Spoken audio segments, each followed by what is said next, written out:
Good afternoon, ladies and gentlemen. On behalf of the 6,000 members of our organization and the 2 million people that we represent here in Broward County, I want to welcome the National Sheriff's Association to our county for this summer session.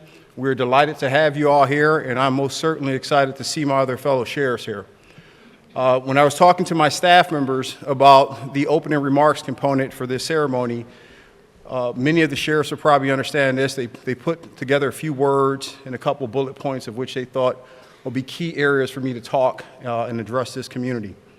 Some of the things that were highlighted was the importance of what we are doing as law enforcement practitioners in the realm of mental health and substance abuse and all the different dynamics that we deal with almost anywhere in this country. It doesn't matter what part of the state you're in or part of the or state or county. And I didn't want to get into that, folks. I think this is something more significant in terms of what's happening in this country right now, the threats that we're dealing with abroad, and everything else. And this is an important message. I know we have roughly 2,000 people here, but I'm talking to my sheriffs. I'm talking to my fellow constitutional officers that represent their respective communities.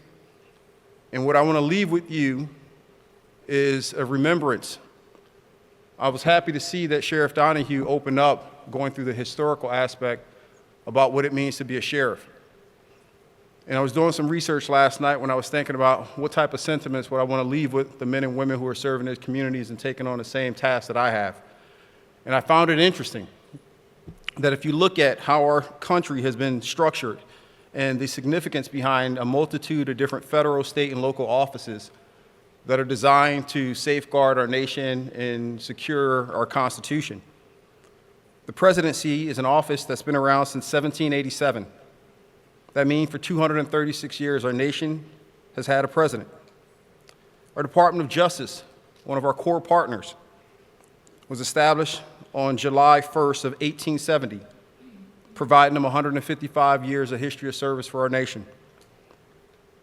The FBI, and Director Patel would appreciate this one, July 26, 1908, providing them 117 years of history and service to this country. The interesting thing about what we do as Sheriff's Office is we go beyond the histories of our own nation.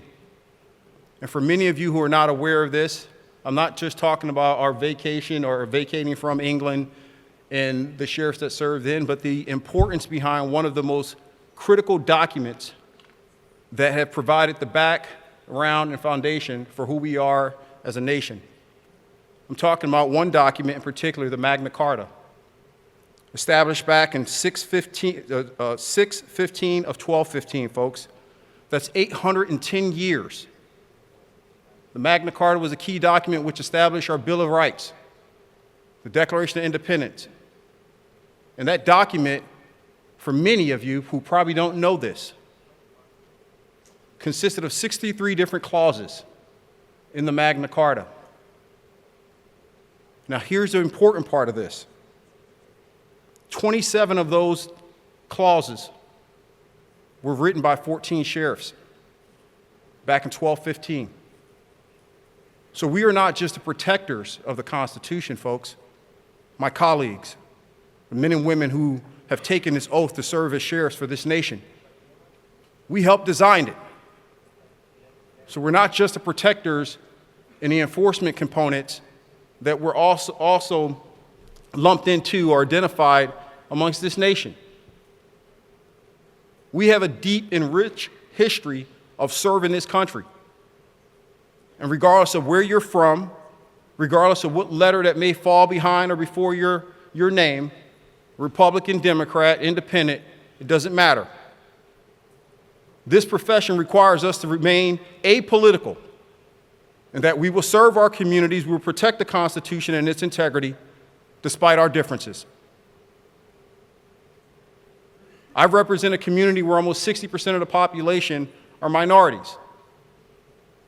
But I represent them just the same way that you would represent your communities if 99% of them were white, or if 99% of them were black, or if 99% of them was Hispanic. It doesn't matter, folks.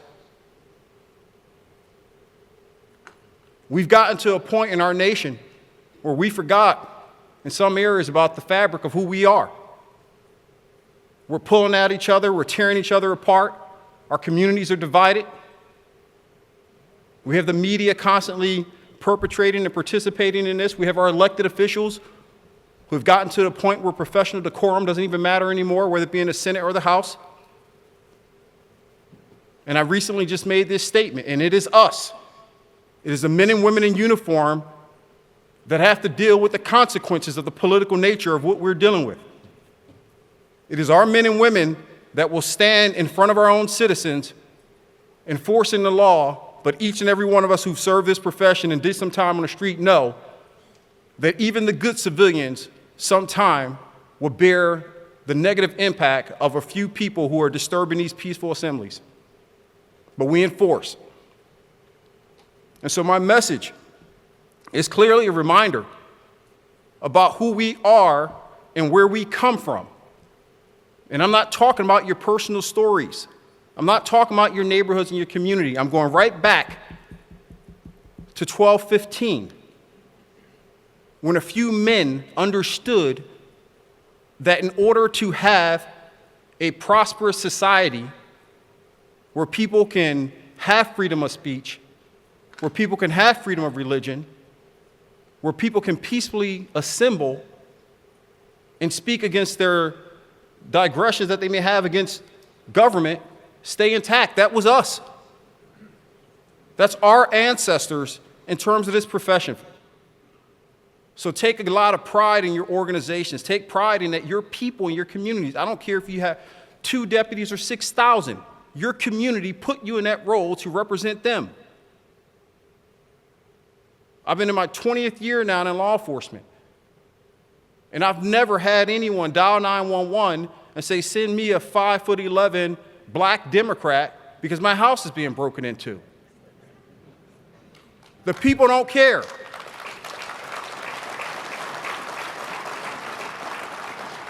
The only thing that your community is expecting out of you is that the people that you're sending better be qualified, morally, ethically sound to do the job, and they damn sure better be on time.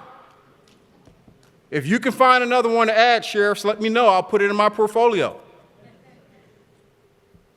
This is very serious about what we do. And something tells me, despite no matter what may happen 150 years from now, if this whole society and structure fails, it will be sheriffs that will continue to maintain and hold the line in this country. We have an 800-plus year track record. And so I would close with this. Remember, we are not just the protectors of the United States Constitution, and we are not just the preservers of peace, and we are not just chief law enforcement administrators in our communities. We are like our ancestral predecessors, folks. We are here to defend all Western democracy because it started here. Now, our nation is once again facing different trials and tribulations and potential conflicts over in Iran right now. And every single one of us who suits up in this uniform must prepare and be ready to take that fight right here in country. Whether it be a lone wolf, a sleeper cell, or an organized attack, it is us that must hold this line. Our military arms is outstanding from all service branches. And they've taken the exact same oath that we've taken to fight all enemies, both foreign and domestic. And if they're going to fight that battle overseas and put themselves in harm's way, then we damn sure better make sure that our soldiers, Marines, Air Force, and everyone else that's serving, that we don't disappoint them by allowing politics to impact our service. So let's continue to hold this country together, men, women. It's on us. No one else. We are the chief law enforcement officers. We have the greatest level of power and authorities in our communities, and they don't get to see the president every day. They don't get to see your governor every day, but they most certainly see you. You are the voice of the people. You're the voice of your communities, and I'm proud to be a sheriff in the United States. Damn proud.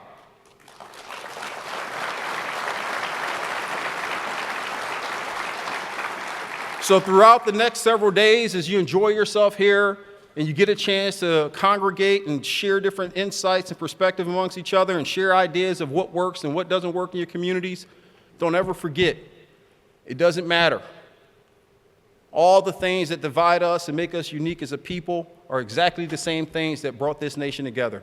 So thank you all for allowing me to welcome you here. Enjoy your time. Our next speaker is one of our partners that we've worked with through Safer Watch, President Gino Ferrero, who's going to come through and also have some remarks. But thank you, folks. Love you.